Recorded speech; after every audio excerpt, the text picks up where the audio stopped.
Assalamualaikum warahmatullahi wabarakatuh. Perkenalkan, nama saya Rita Nurhayati. Saya dari Akademi Kebidanan Nathan Samasiro tingkat 3. Dan di samping saya ada ibu saya yang bernama Ibu Sophia.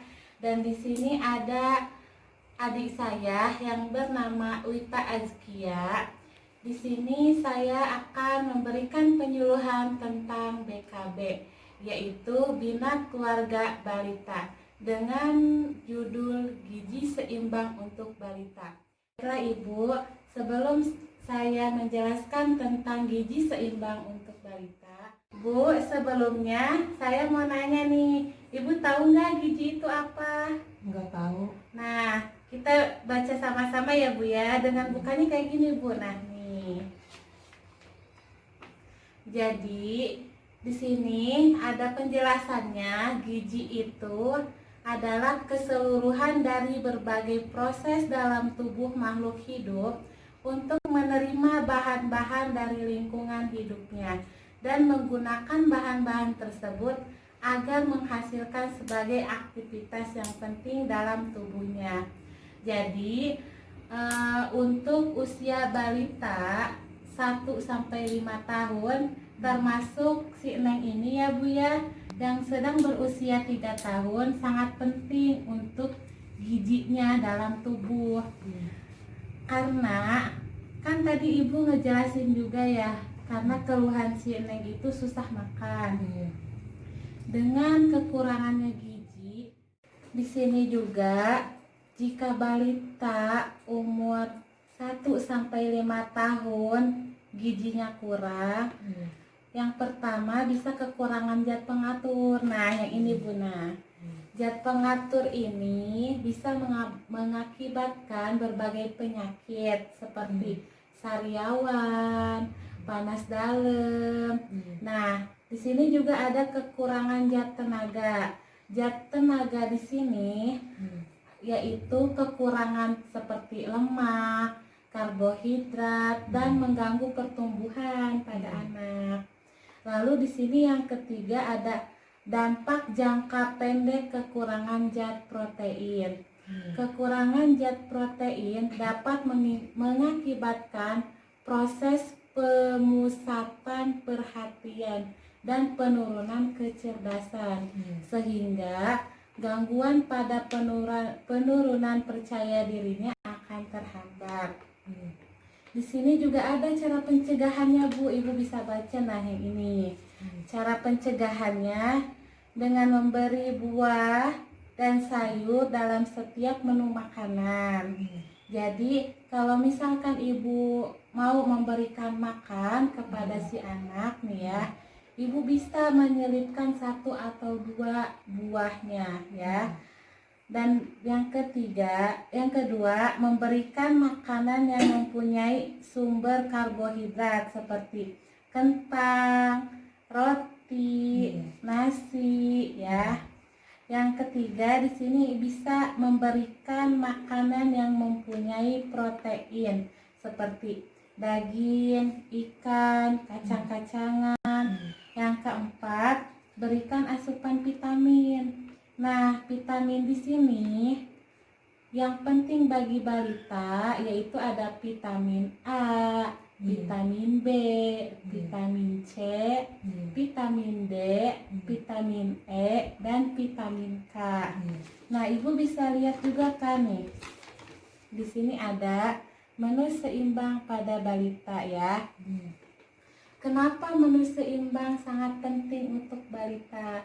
Manfaatnya ini untuk pemenuhan nutrisi yang lengkap dan seimbang. Sangat penting dilakukan. Dan jika tidak, pertumbuhan dan perkembangan anak akan terhambat. Pertumbuhan itu bisa dilihat dari peningkatan tinggi badan dan berat badan setiap bulannya. Mungkin bisa dilihat di buku KIA ya Bu ya, dengan tinggi badan dan berat badannya. Untuk itu menyarankan nih kepada ibu untuk mencukupi kebutuhan seimbang si anak dengan ibu tahu nggak tanda dan gejala kalau anaknya gizi kurang? Nggak tahu.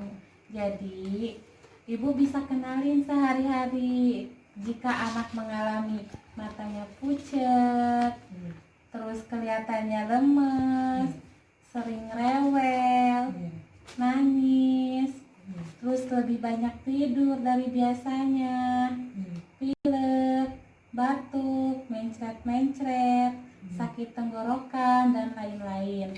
Itu tandanya anak memiliki gizi kurang.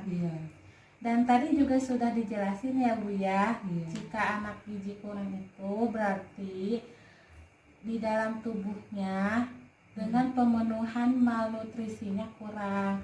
Ibu bisa menambahkan atau memberi anak dengan buah-buahan, sayuran yang saya tadi udah jelaskan. Apakah ada yang tidak dimengerti Bu? Baiklah Ibu, barusan saya sudah menjelaskan tentang gizi seimbang untuk balita. Apakah ada yang kurang ngerti? Iya Kak. Sok, mangga Ibu mau nanya apa? Ini Kak, si Neng susah makan. Oh, susah makan. Iya.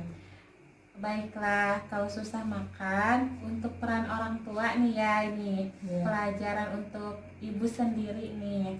Kalau anak kurang makan, berikan makanan-makanan yang emang si Neng gampang untuk.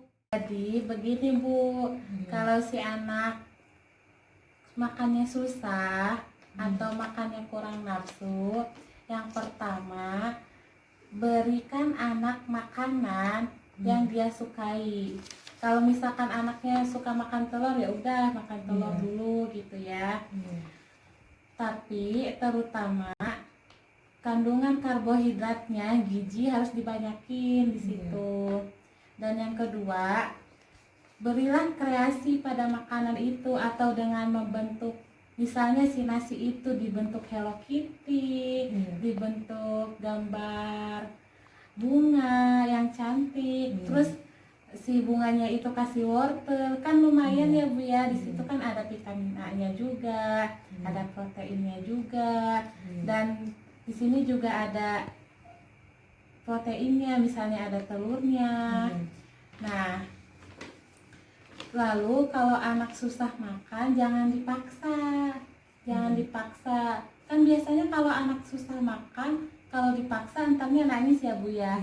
Nah, itu juga bisa jadi faktor penghambat untuk anak tidak mau makan. Sampai sini apa Ibu sudah paham tentang gizi seimbang bagi balita? Ya.